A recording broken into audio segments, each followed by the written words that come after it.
12 ವರ್ಷ, 14 ವರ್ಷ, 16 ವರ್ಷದ ಹುಡುಗಿ 3 ಜನನು 8 ಪುಟಗಳ ಡೆತ್ ನೋಟ್ ಬರೆದಿಟ್ಟು ಸೂಸೈಡ್ ಮಾಡ್ಕೊಂಡಿದ್ದಾರೆ. 19 ವರ್ಷದ ಸೂರಜು ಅವರ ತಂದೆ, ತಾಯಿ, ಅಕ್ಕ ಎಲ್ಲರೂ ಮನೇಲಿ ಮಲಗಿದ್ದಾರೆ. ರಾತ್ರಿ ಎದ್ದೋದ, ಮಲಗಿರ್ಬೇಕಾದ್ರೆ ಎಲ್ಲರೂ ಮಲಗಿರೋದನ್ನ ನೋಡ್ದ. ಅವನಿಗೆ ಅದ್ ಏನ್ ಕೋಪ ಇತ್ತು, ಅದೇನ್ ಪ್ರಾಬ್ಲಮ್ ಇತ್ತೋ ಗೊತ್ತಿಲ್ಲ. ತಂದೆ, ತಾಯಿ, ಅಕ್ಕ 3 ಜನಕ್ಕೂ ಚಾಕು ತಗೊಂಡು ಚುಚ್ಚಿ ಸಾಯಿಸಿದ. 20 ವರ್ಷದ ನಿಖಿಲು ಅವ್ರ ತಾಯಿ ಒಡವೆನ ಕದ್ದು ಮಾರ್ದ. ಮಾರಿ ಆದ್ಮೇಲೆ ಆ ದುಡ್ಡನ್ನ ಏನ್ ಮಾಡ್ದ ಅಂತ ಅವನಿಗೆ ಗೊತ್ತಿದೆ. ತಾಯಿ ಪ್ರಶ್ನೆ ಮಾಡಿದಕ್ಕೆ ಅವರ ಸ್ವಂತ ಎತ್ತ ತಾಯಿನ ಮರ್ಡರ್ ಮಾಡ್ದ.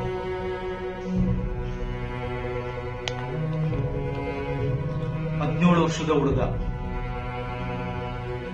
ತನ್ನ ಸ್ವಂತ ತಂದೆ ಮತ್ತೆ ಅಕ್ಕನಿಗೆ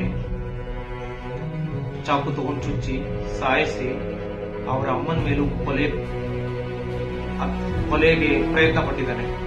ಕೊಲೆಗೆ ಪ್ರಯತ್ನ ಪಟ್ಟು ಅವರ ತಂದೆ, ಅಕ್ಕ ಇಬ್ರು ಸ್ಥಳದಲ್ಲಿ ಸಾವನ್ನಪ್ಪಿದ್ದಾರೆ. ತಾಯಿನ ಆಸ್ಪತ್ರೆಯಲ್ಲಿ ಇಟ್ಟು ಟ್ರೀಟ್ ಮಾಡ್ತಾ ಇದ್ದಾರೆ. ಈ ಎಲ್ಲಾ ಅನಾಹುತಗಳಿಗೆ ಅವರ ಮನೆಯ ಹಿರಿಯರೇ ಮೂಲ ಕಾರಣ. ಅವರ ಮನೆಯ ಹಿರಿಯರ ಬೇಜವಾಬ್ದಾರಿತನವೇ ಮೂಲ ಕಾರಣ. ಈ ಅಷ್ಟು ಜನ ಮಕ್ಕಳು ಮೊಬೈಲ್ಗೆ ಅಡಿಕ್ಟ್ ಆಗಿದ್ರು, ಮೊಬೈಲ್ ಆನ್ಲೈನ್ ಗೇಮ್ಗೆ ಅಡಿಕ್ಟ್ ಆಗಿದ್ರು. ಯೋಚನೆ ಮಾಡಿ, ಮಕ್ಕಳ ಮನಸ್ಥಿತಿ ಯಾವ ಮಟ್ಟಕ್ಕೆ ಹಾಳಾಗೋಗುತ್ತೆ ಮೊಬೈಲ್ ಯೂಸ್ ಮಾಡೋದ್ರಿಂದ ಅಂತ. ಅಷ್ಟು ಜನ ಆ ಕ್ರೌರ್ಯತನ ಪ್ರದರ್ಶಿಸಬೇಕು ಅಂತಂದ್ರೆ ತನ್ನದೇ ಸ್ವಂತ ಎತ್ತ ತಂದೆ, ತಾಯಿ, ಅಕ್ಕನ ಮೇಲೆ ಅಷ್ಟೊಂದು ಕ್ರೌರ್ಯತನ ಪ್ರದರ್ಶಿಸಬೇಕು ಅಂತಂದ್ರೆ ಕಾರಣ mobile addiction, online game addiction.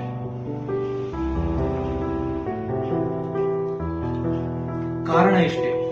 ಪ್ರಾರಂಭದಲ್ಲಿ ಅಮ್ಮ ಸ್ವಲ್ಪ ಹೊತ್ತು ನೋಡ್ತೀನಿ ಅಂತ ಸ್ಟಾರ್ಟ್ ಆಗಿರೋ ಮೊಬೈಲ್ ಅಡಿಕ್ಷನ್ ನಾವು ಬಿಟ್ಬಿಡ್ತೀವಿ.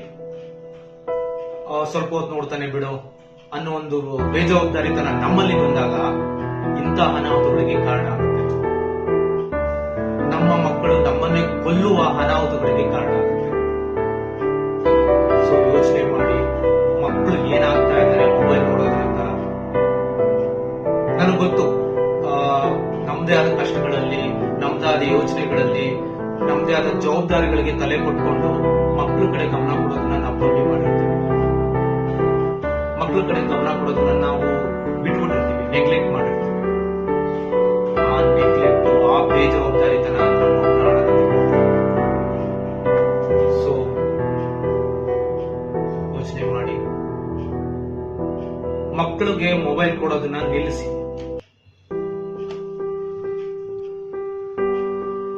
ನಮ್ಮ ಮಕ್ಕಳ ಸಮಯನ ಮೊಬೈಲ್ ಯಾವ ತರ ನುಂಗ್ತಾ ಇರುತ್ತೆ ಅಂತಂದ್ರೆ ನೀವು ಅದನ್ನ ಯೋಚನೆ ಮಾಡಬೇಕು. ಆ ಸಮಯ ವ್ಯಾಯಾಮದ ಸಮಯನ ಹಾಳು ಮಾಡಿರುತ್ತೆ, ಮಕ್ಕಳು ಓದೋ ಸಮಯನ ಹಾಳು ಮಾಡಿರುತ್ತೆ, ಮಕ್ಕಳು ನಿದ್ದೆ ಮಾಡೋ ಸಮಯನ ಹಾಳು ಮಾಡಿರುತ್ತೆ. ಇಷ್ಟೆಲ್ಲ ಆಗ್ತಾ ಇರುವಾಗ ನೀವೇನ್ ಮಾಡಿರ್ತೀರ? ನೆಗ್ಲೆಕ್ಟ್ ಮಾಡಿರ್ತೀರ. ನಿಮ್ಮ ಈ ನೆಗ್ಲೆಕ್ಟ್ ನಿಮ್ಮ ಮಕ್ಕಳು ನಿಮ್ಮನ್ನೇ ಮುಗಿಸುವಷ್ಟು ಆಗಿರುತ್ತೆ. ಸೊ ಮಕ್ಕಳ ಕಡೆ ಸೂಕ್ಷ್ಮವಾದ ಗಮನ ಇರಬೇಕು. ನಮಗೆ ಸೂಕ್ಷ್ಮವಾದ ಗಮನ ಇದ್ದಾಗ ಮಾತ್ರ ನಾವು ನಮ್ಮ ಮನೆನ ಉಳಿಸ್ಕೊಳ್ಳೋದಕ್ಕೆ ಸಾಧ್ಯ, ನಮ್ಮ ಸಮಾಜನ ಉಳಿಸೋದಕ್ಕೆ ಸಾಧ್ಯ ಆಗುತ್ತೆ.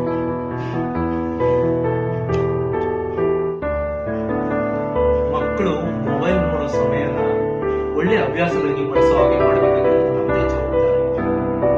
ತುಂಬಾ ಒಳ್ಳೆ ಅಭ್ಯಾಸಗಳಿದೆ. ಸೈಕ್ಲಿಂಗ್ ಮಾಡೋದು, ಸ್ಪೋರ್ಟ್ಸ್, ಬುಕ್ ಓದೋದು, ಭಜನೆ ಮಾಡೋದು, ದೇವರ ಶ್ಲೋಕಗಳನ್ನು ಕಲಿಯೋದು, ಧ್ಯಾನ ಮಾಡೋದು, ಮೆಡಿಟೇಷನ್ ಮಾಡೋದ್ರಿಂದ ಮಕ್ಕಳ ಮನಸ್ಥಿತಿ ತುಂಬಾ ಉತ್ತಮ ಆಗುತ್ತೆ. ಉತ್ತಮ ಆಗೋ ಮನಸ್ಥಿತಿನ ನೀವು ಮೊಬೈಲ್ ಕೊಟ್ಟು ಹಾಳು ಮಾಡ್ತಾ ಇದ್ದೀರಾ. ಯೋಚನೆ ಮಾಡಿ. ಸೊ ಹಿಂಗೆಲ್ಲ ಆಗುವಾಗ ಇಂಥ ಅನಾಹುತಗಳಿಗೆ ನಾವೇ ಕಾರಣ ಆಗಬಾರ್ದು.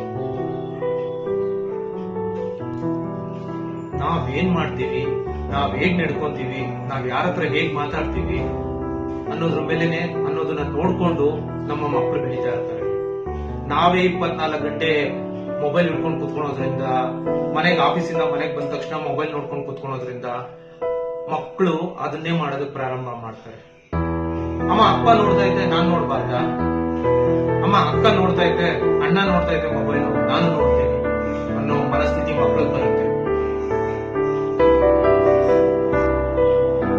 ನಮ್ಮ ಮಕ್ಕಳ ಜೀವನ ಅವರ ಅಭ್ಯಾಸಗಳ ಮೇಲೆ ನಿರ್ಧಾರ ಆಗುತ್ತೆ. ಅವರಿಗೆ ಒಳ್ಳೆ ಅಭ್ಯಾಸನ ರೂಢಿ ಮಾಡೋದು ನಮ್ಮದೇ ಜವಾಬ್ದಾರಿ ಆಗಿರುತ್ತೆ. ದಯವಿಟ್ಟು ನಿಮ್ಮ ಮಕ್ಕಳಿಗೆ ಒಳ್ಳೆ ಅಭ್ಯಾಸನ ಕಲಿಸಿ. ನೀವು ಅವ್ರಗಳ ಜೊತೆ ಕುತ್ಕೊಂಡು ಒಂದ್ ಸಣ್ಣ ಬುಕ್ ಓದೋದಕ್ಕೆ ಸ್ಟಾರ್ಟ್ ಮಾಡಿದ್ರೆ ಮಕ್ಕಳು ಓದೋದಕ್ಕೆ ಸ್ಟಾರ್ಟ್ ಮಾಡ್ತಾರೆ. ನೀವು ಅವ್ರಗಳ ಜೊತೆ ಪಾರ್ಕ್ ಅಲ್ಲಿ ವಾಕಿಂಗ್ ಹೋದ್ರೆ ನಿಮ್ಮ ಮಕ್ಕಳು ವಾಕಿಂಗ್ ಹೋಗ್ತಾರೆ. ನೀವು ಮೆಡಿಟೇಷನ್ ಮಾಡೋದಕ್ಕೆ ಸ್ಟಾರ್ಟ್ ಮಾಡಿ ನಿಮ್ಮ ಮಕ್ಕಳು ಕುತ್ಕೊಂಡು ಮೆಡಿಟೇಷನ್ ಮಾಡ್ತಾರೆ. ನೀವು ಮಾಡೋದನ್ನೇ ನಿಮ್ಮ ಮಕ್ಕಳು ಕಲಿಯೋದು. ಒಳ್ಳೆ ಅಭ್ಯಾಸಗಳನ್ನು ಕಲಿಸೋದ್ರಿಂದ ನಿಮ್ಮ ಮಕ್ಕಳು ನಿಮ್ಮ ಕೈಲಿ ಉಳಿತಾರೆ. ಇಲ್ಲ ಅಂದ್ರೆ ನಾಳೆ ದಿವಸ ನಿಮ್ಮನ್ನೇ ಕೊಲೆ ಮಾಡಿ ಜೈಲ್ಗೆ ಹೋಗ್ತಾರೆ. ಹುಷಾರ್.